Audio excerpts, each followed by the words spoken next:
Hallo liebe Hausbauhelden, in dieser Haustour zeigen wir euch einen ganz besonderen Bungalow, den sich ein Paar für die zweite Lebenshälfte mit Fingerhaus gebaut hat. Obwohl es ein Holzfertighaus ist, waren hier ganz viele individuelle Ideen, die umgesetzt worden sind, und neben einem fantastischen Wohngarten gibt es auch ganz viele tolle Ausstattungsdetails und Ideen. Also bleibt dran und kommt mit!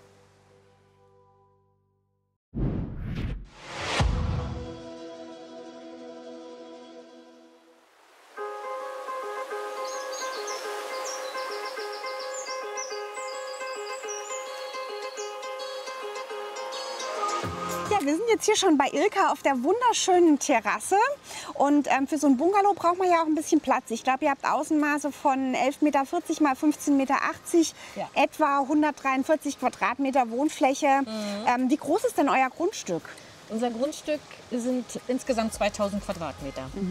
Und ihr habt ja hier einen ganz tollen Garten mit unterschiedlichen Bereichen. Ich glaube, die Terrasse ist so eure Wohnraumerweiterung, auch noch mal irgendwie fast 90 Quadratmeter.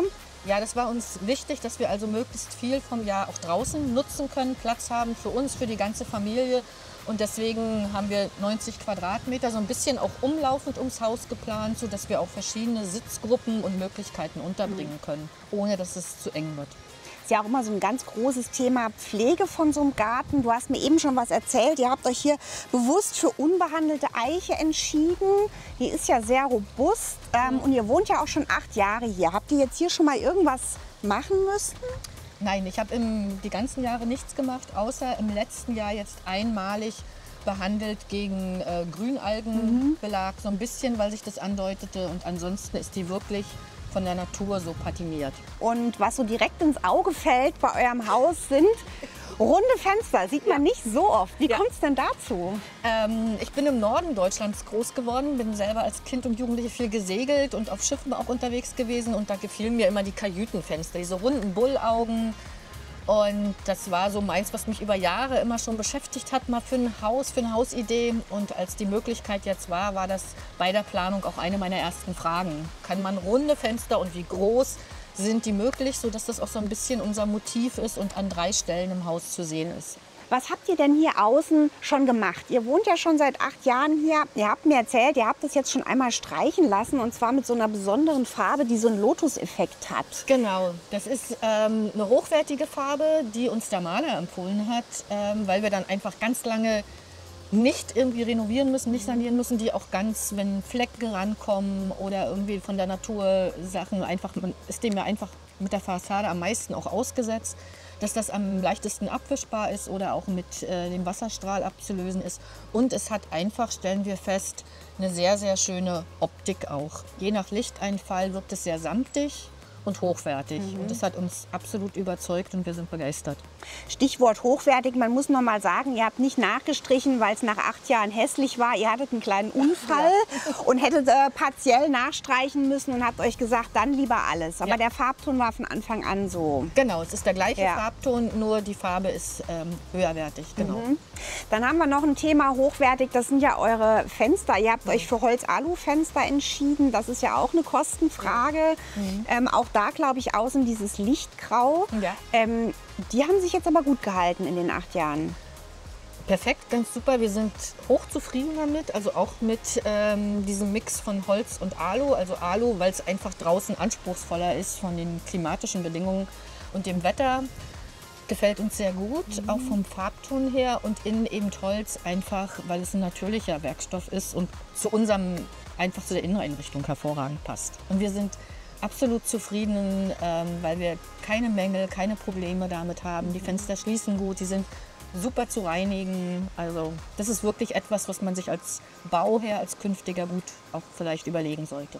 Ihr habt auch, wie ich gesehen habe, so ein tolles Mückengitter, so einen Schutz, den man hier so aufziehen kann. Ne? Das war, glaube ich, nicht von Anfang an dabei, oder? Nein, das hatten wir zwar mit angefragt, aber das war damals noch nicht so mit integriert im Angebot. Und dann hatten wir uns selber auf die Suche gemacht und wollten natürlich, dass das möglichst verschwindet, optisch nicht zu sehen ist, wenn man es nicht nutzt, und andererseits halt sehr leichtgängig ist und das gesamte Fenster einfach auch von der Größe, weil das ja auch sehr große Fenster sind, schön abdeckt. Und das haben wir jetzt in allen Austrittsfenstern installiert und es ist auch sehr leicht und sehr schmal, ist also extra auch, damit es hier in die Leibung passt, von den Fensterrahmen dafür gut verschwindet.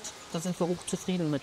Ja. Ihr habt ja keinen Keller, das heißt, ihr musstet viele Dinge so ein bisschen hier auf einer Ebene unterbringen. War ja auch die Idee, dass man auf einer Ebene unterwegs ist, wenn man älter wird, so für die beste Lebenshälfte, sage ich jetzt mal. Genau. Ne?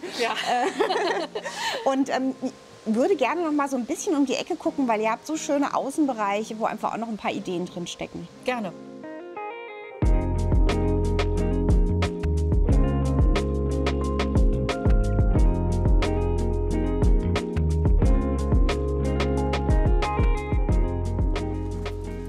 Wir kommen ja jetzt hier in euren Poolgarten und da würde ich gerne noch mal ein bisschen was zu dem Kies fragen. Das ist ja doch ungewöhnlich, so eine Fläche mit Kies zu haben. Was hat das für Vorteile? Also für mich war damals der Grund, einen Kiesgarten anzulegen, die klimatischen Veränderungen, also auch für die Pflanzen. Es ist mehr Trockenheit, sie brauchen trotzdem eine gewisse Drainageschicht und dass wir das auch immer wieder verändern können. Hier drunter sind, da wo die Laufflächen sind, nicht in den Beeten, aber bei den Laufflächen sind Kiesgitter. Also wenn ich Lust und Laune habe, kann ich es auch verändern, kann die Kiesgitter wegnehmen, kann den Garten erweitern, verändern, also diese hohe Anpassungsfähigkeit. Dann, oft ist ja eine Frage Unkraut. Also wir haben das jetzt seit 7, 8 Jahren liegen. Es ist bei weitem pflegeleichter als Rindenmulch, den man ja auch oft im Garten findet. Deswegen Kies und wir haben sogar die Möglichkeit mit Fahrzeugen, also es kann auch befahren werden, der Kies. Das heißt, dieses Thema, was man oft hat, ich muss ja Platten verlegen, Steine verlegen, weil ich muss es mit dem Auto befahren und es muss belastbar sein. Die Kosten sind dann entsprechend oft nicht in Eigenleistung erbringbar, weil die handwerklichen Möglichkeiten fehlen oder Fähigkeiten. Und das kann man ohne weiteres alleine machen. Also ich kannte es vorher auch nicht, es war ein Experiment und wir sind hochzufrieden damit. Ja.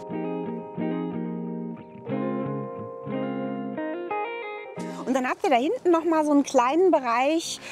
Du sagtest befahrbar, es ist ein Carport, eine Werkstatt, eine Abstellkammer. Genau, es ist im ersten Teil ein Carport für unseren Anhänger, weil man natürlich mit Haus und Grundstück auch immer viel zu entsorgen hat, zu fahren hat.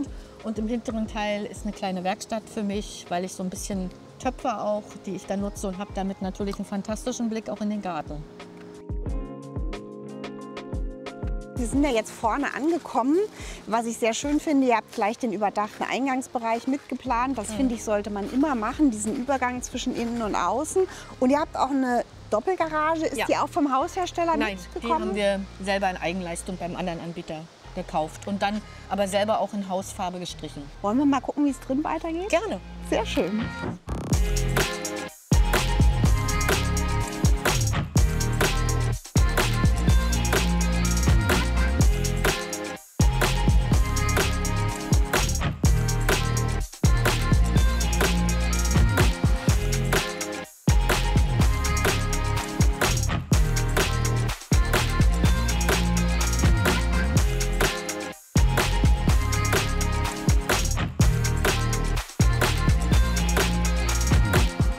Jetzt in eurer Diele, die einen total heimeligen Charakter hat. Ich glaube, das sind hier 7 und dann nochmal 4 Quadratmeter für die Garderobe. Ist ja nicht besonders groß, aber gut organisiert. Ihr kriegt es hin, oder? Ja, uns war wichtig, dass wir nicht, also das Korridorflur nicht zu groß ist. Wir haben es lieber als Lebens- und Wohnfläche als Lauffläche und haben deswegen geguckt, dass das optisch nicht zu groß wird. Aber wir kriegen das, wie du ja siehst, wir stehen nebeneinander super hin und es ist genug Platz auch für den Kinderwagen, der dann mal hier positioniert wird.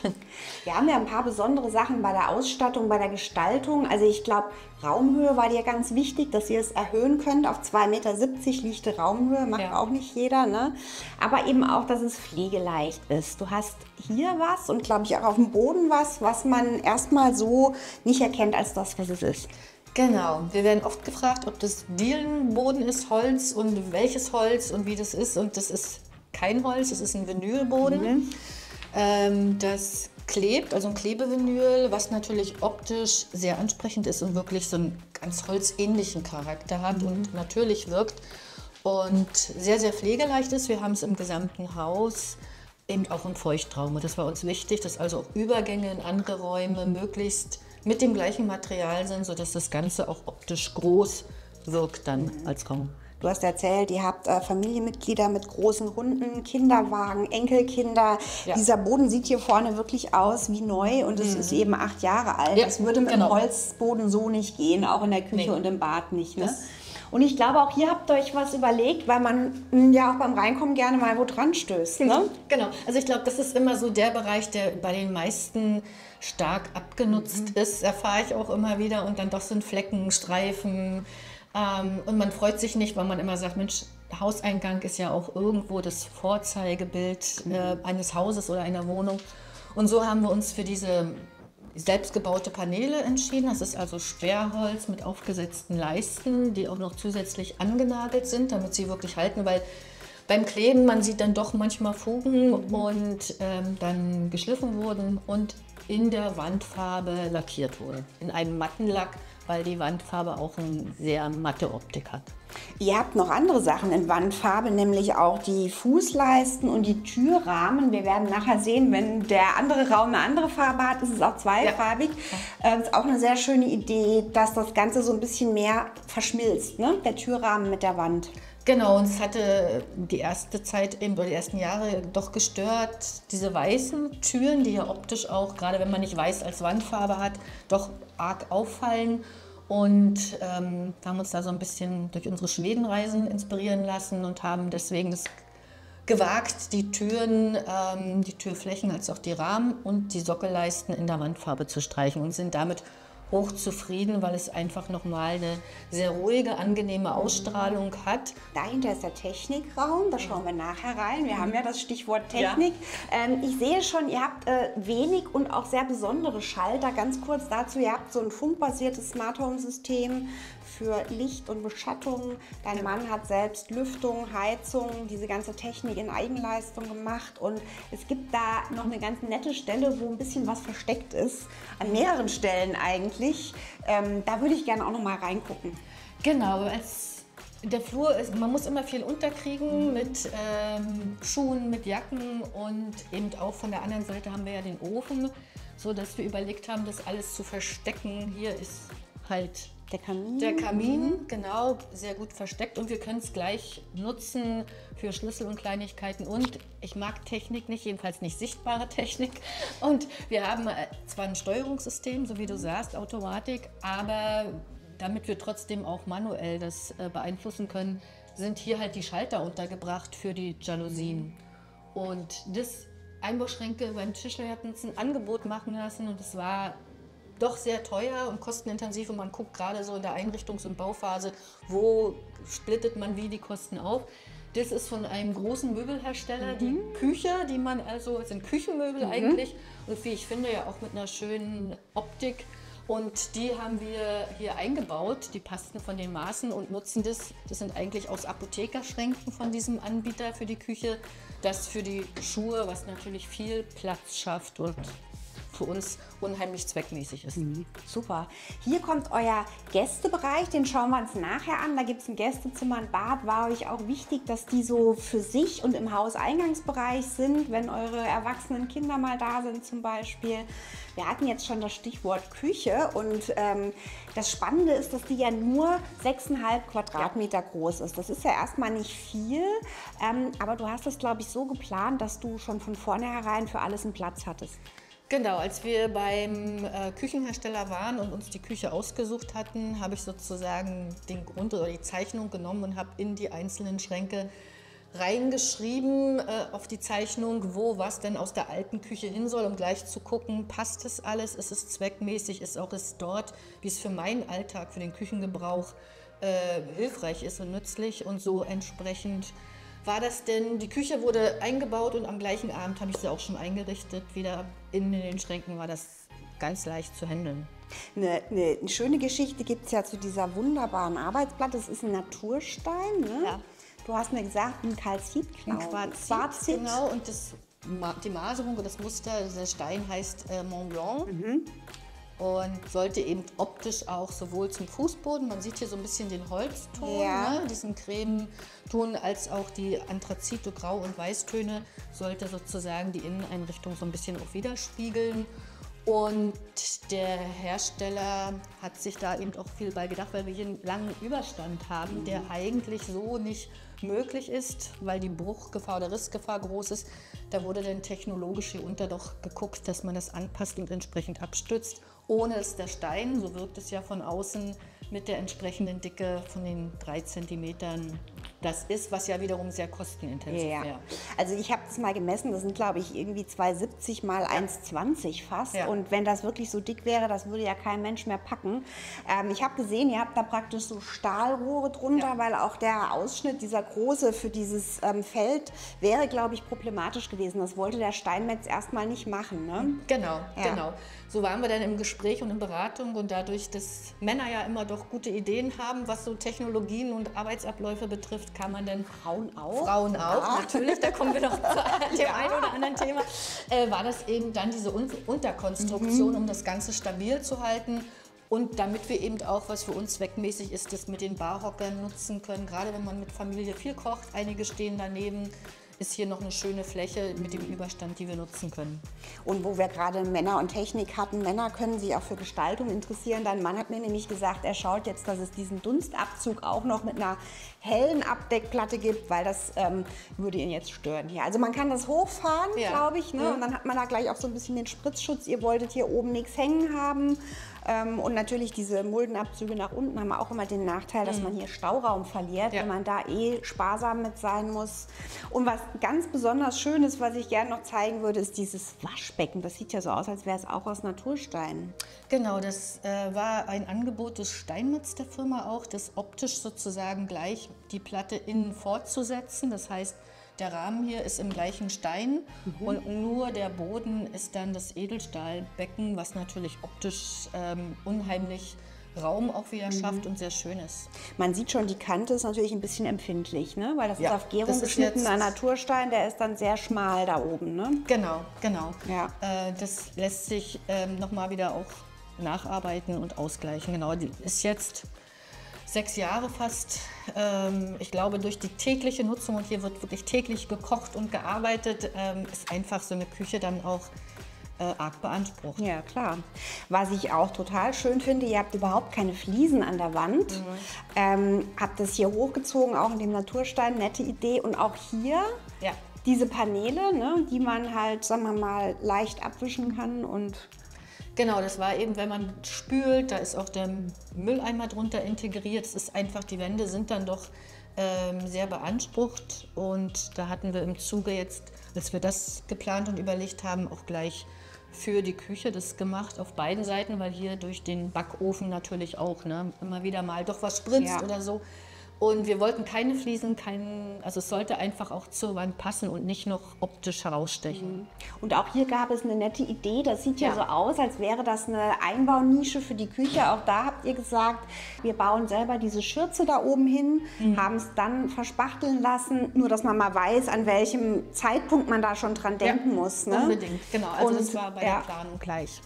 Und hinterher die Malerarbeiten hattet ihr ja separat vergeben. Und was ihr auch, glaube ich, selber gemacht habt, ist diese Stuckkante mit dieser Lichtwute da oben. Ne? Ja, genau. Das war so eine Idee, das gibt eigentlich, wie man es bei Altbauten, bei hohen Altbauten kennt. Deswegen war auch die Raumhöhe natürlich wichtig, damit es optisch wirkt.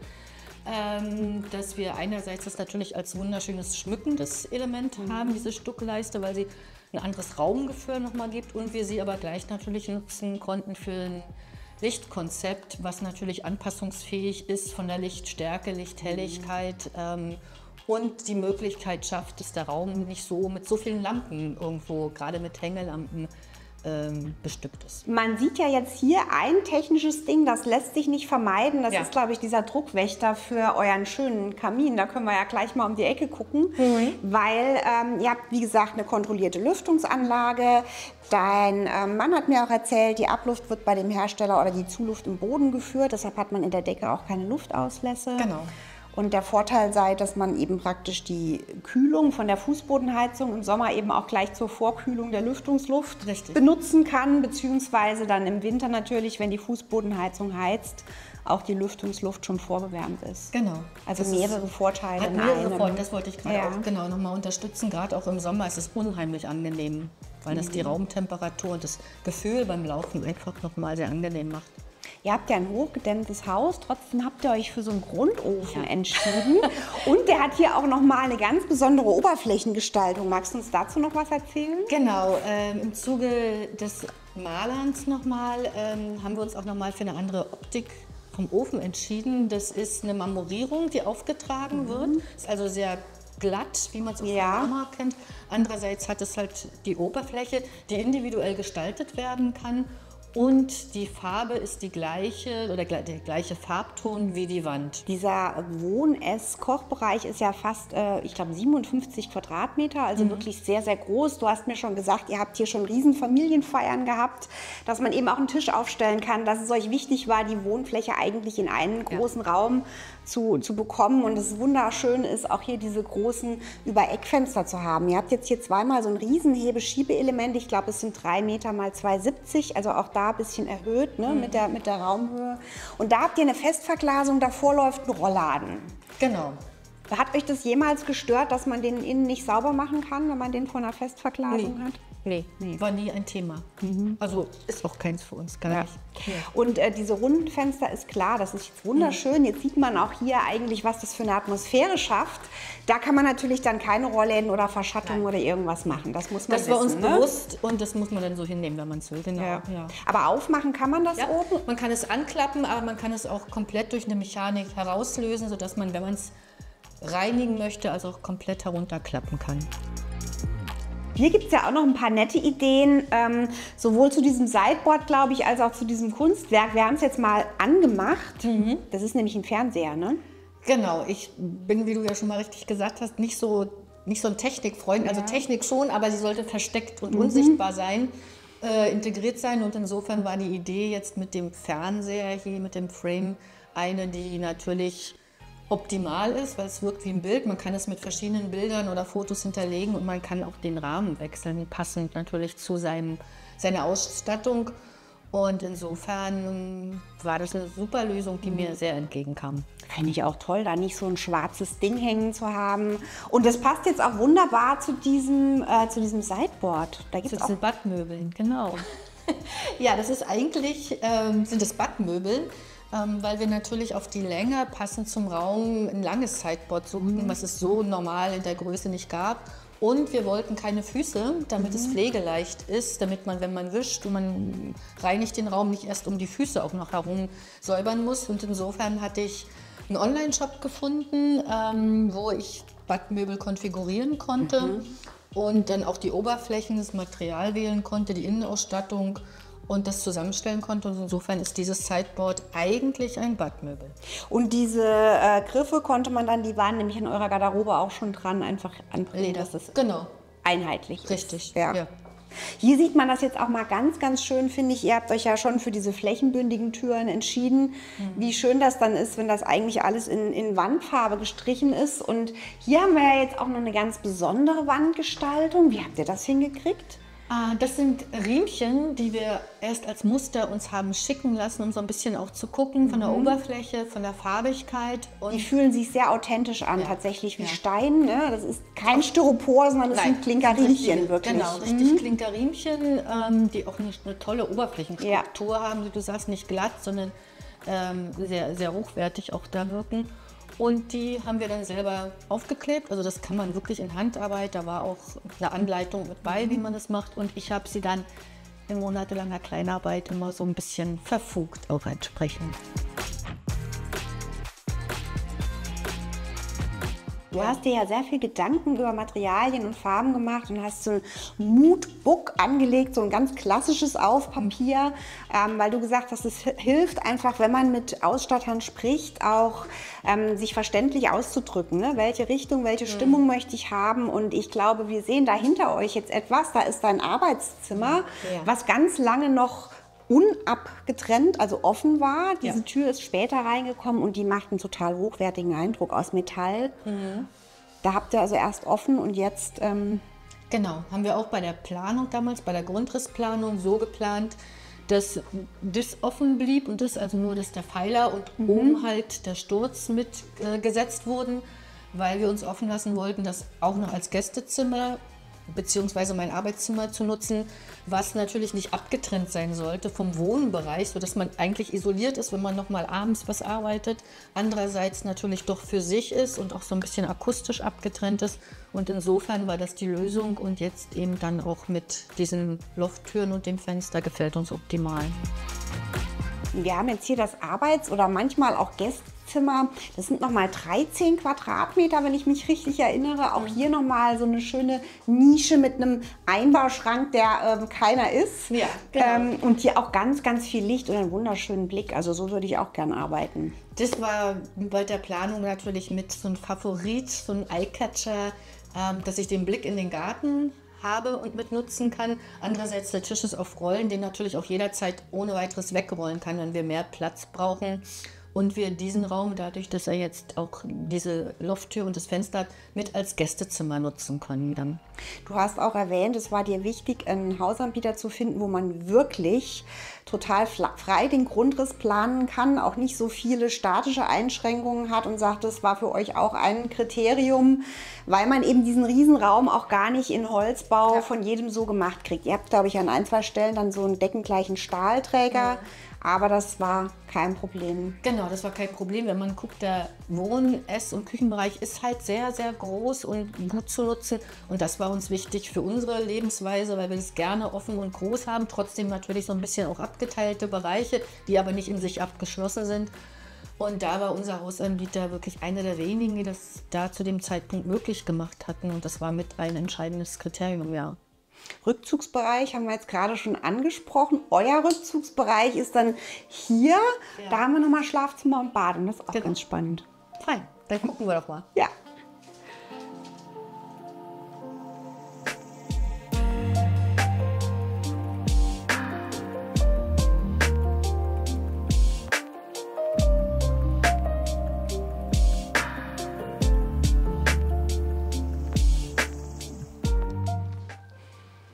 Das ist euer Schlafzimmer und es ist ja mit 19 Quadratmetern, denkt man erstmal relativ groß. Ihr habt aber keine separate Ankleide und hier auch wieder, wie ich sehe, ganz geschickt Stauraum integriert. Genau, das Thema Ankleide war ein Thema bei der Planung. Wir haben uns dagegen entschieden, sondern diese Raumfläche oder diese Fläche mit hier integriert, dass man nicht so viele unterteilte Räume noch hat. Und deswegen die Wand genutzt, komplett mit Schränken, auch vom großen Möbelhersteller. Und damit haben wir ganz viel Stauraum, den man aber nicht zumüllen. Das ist ja auch oft die Gefahr. Ne? Da ist ganz viel Stauraum, da kann ich ja noch drumherum, auch oben drauf.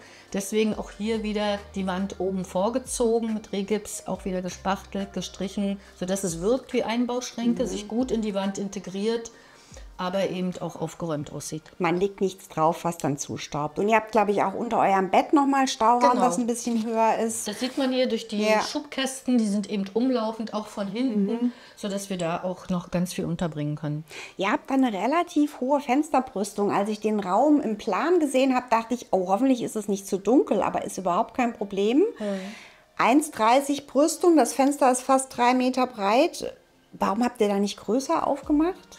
Wir wussten, dass das Nachbargrundstück noch bebaut werden wird und damit man Zaun oder was dort noch steht, nicht sieht, das wollen wir ja nicht sehen, haben wir halt die Brüstungshöhe vom Fenster so hoch gewählt, sodass wir möglichst wenig sozusagen von dem anderen sehen, was auf dem Nachbargrundstück ist.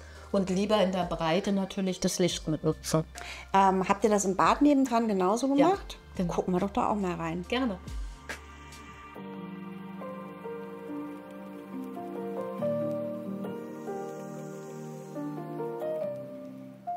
Ihr habt keinen Doppelwaschtisch. Das ist das Erste, was mir auffällt, wenn wir hier reinkommen. Ja, ich glaube, das ist immer wieder ein Thema bei Bauherren und Bauherrinnen. Doppelwaschbeckenbereich ja oder nein. Wir haben uns einstimmig dagegen entschieden. A, haben wir überlegt, wann stehen wir wirklich zusammen am Waschbecken, was nicht ist. Wir haben auch noch das Gästebad, also wenn mal die Situation sein sollte, kann einer ins Gästebad. Wir haben die Fläche wirklich mehr genutzt als Stau- und Stellraum und optisch, dass es auch nicht so überfüllt ist mit 2 Waschbecken. Ja, es sieht total ruhig aus hier drin. Auch wieder die hohe Brüstung haben wir ja gesehen, 1,30. Auch da super, dass einem der Nachbar beim Duschen nicht reinguckt. Extra das Fenster auch ein bisschen kürzer gemacht. Was sofort auffällt, ist natürlich diese tolle Wanne hier. Ja, die hatten wir damals entdeckt auf einer Messe. Da war sie gerade eine Neuheit und uns hat gefallen, dass sie so schön in den Raum, an diesen Ecken integriert ist, automatisch. Sie hat ja diese Form und Größe, dass man also nicht zusätzlich noch fließen muss oder gucken muss, wie deckt man diesen Bereich ab. Und diese matte Oberfläche hat uns gut gefallen und dass wir keine Wasserhähne haben, weil natürlich Zulauf und Ablauf von unten erfolgt und damit alles, was noch wieder in Wand integriert sein muss und zusätzlich natürlich auch pflegeaufwendig ist, fällt dann weg. Sie hat sogar eine Wöhlfunktion, wenn ich die Löcher richtig deute. Genau, recht kleine Löcher. Ja. Da werden wir auch mal wieder gefragt, wo sind denn, wenn es eine Wöhlwanne ist, die Löcher? Die sind meistens ja doch sehr groß und optisch sehr auffällig. Hier sind sie sehr klein, was uns natürlich auch gut gefiel. Du hast eben das Thema Pflege angesprochen. Das ist so ein Mineralguss matt, sehr, sehr schön. Aber das ist, glaube ich, nicht so ganz pflegeleicht. Genau, also das würde ich auch in der Form nicht wieder wählen, weil es doch sehr pflegeaufwendig ist. Manche Sachen, man sieht es so manchmal an Schattierungen, sind schwer wieder zu reinigen dann doch. Also das ist etwas, wo man wirklich darauf achten sollte, immer wie pflegeleicht oder pflegeaufwendig ist die Reinigung und Wartung so einer Wanne. Ganz pflegeleicht, was die Reinigung angeht, ist, glaube ich, eure Dusche, die hier um die Ecke kommt. Die ich ja persönlich wunderschön finde. Hier sieht man überhaupt keine Fuge. Was sind das denn für Riesenfliesen? Das war eine Entdeckung und da waren wir gleich begeistert. Eine Fliese ist 1,50 Meter breit, 3 Meter hoch, sodass der Raum eigentlich hier aus 3 Fliesen plus eben die Bodenfliese nur besteht. Was natürlich für die Reinigung gut ist und natürlich optisch diesen Raum gut einfängt und gestaltet und so ein bisschen diese Betonoptik, es gibt ja auch diese gestalteten Wände, die dann wasserdicht auch sind, einfängt und diesen Charakter wollten wir eben gerne haben. Was man wissen muss, das kann nicht jeder Fliesenleger verlegen, ne? Und es ist sehr, sehr aufwendig. Die Dinger sind schwer, da mussten für die Unterputzarmaturen noch Löcher reingeschnitten werden. Du hast mir gesagt, bei euch ist nichts passiert. Genau. Aber das ist die Ausnahme. Genau, zuzuschauen dem Fliesenleger, wie er auf die Vorbereitung gemacht hat. Und dann sieht man, wie wichtig da wirklich jeder Handgriff ist und auch das fachliche Know-how. Denn die Fliesen sind ja Feinsteigzeugfliesen, sind wirklich sehr, sehr dünn. Ein bisschen Technik sieht man jetzt hier doch. Ihr habt natürlich im Bad, ich glaube in der Küche gab es das auch, einmal die Abluft von der Lüftungsanlage. Und ihr habt hier jetzt auch mal einen Schalter, weil man sieht ja doch wenig Schalter bei euch. Ich habe im Wohnzimmer gesehen, habt ihr ein ganz schönes Technikversteck. Das gucken wir uns gleich auf dem Weg auch noch an. Auf jeden Fall, genau.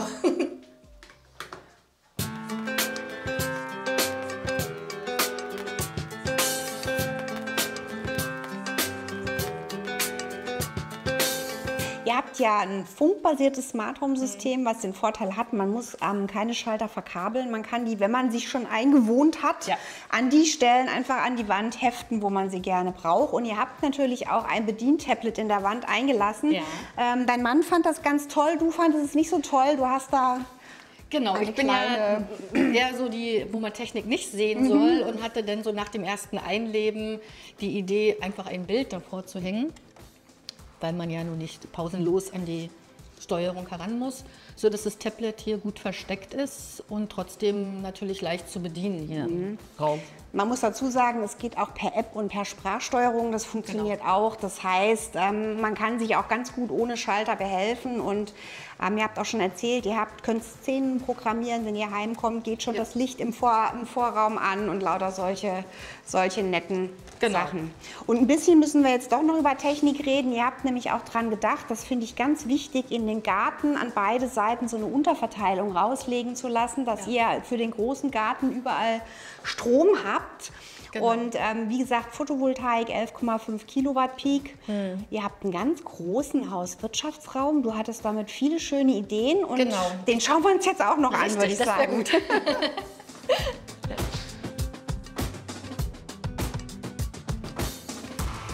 So, 10 Quadratmeter, du hast dir vorgestellt, du hast hier Platz für Enkelkinder und so weiter.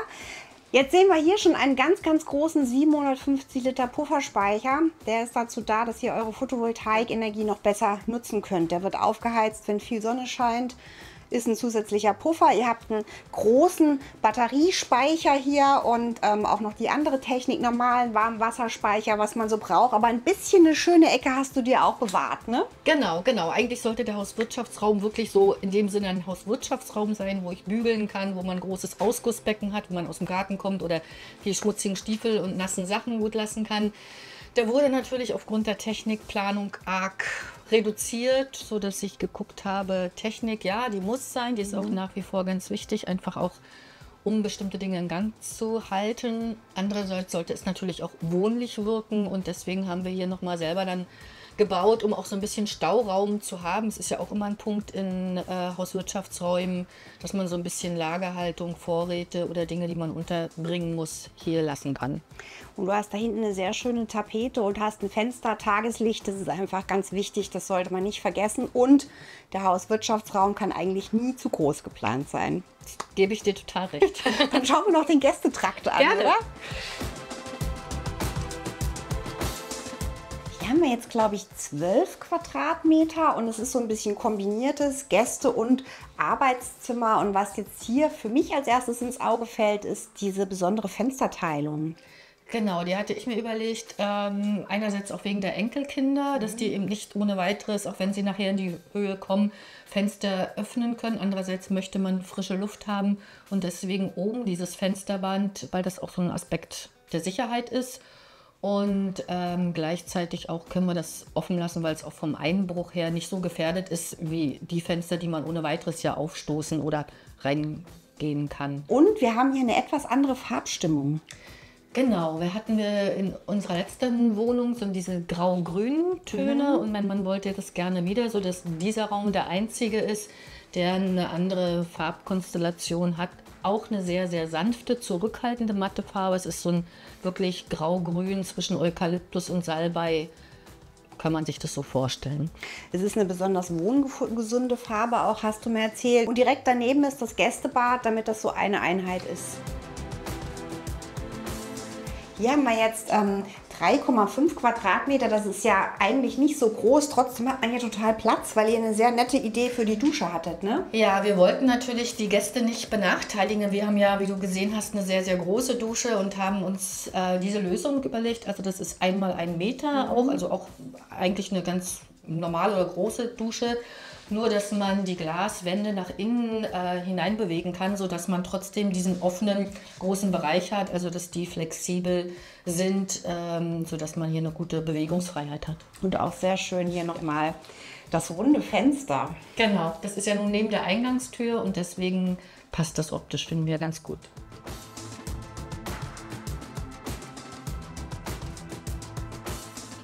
Ja, liebe Ilka, vielen Dank für eure Gastfreundschaft und fürs Zeigen. Gerne.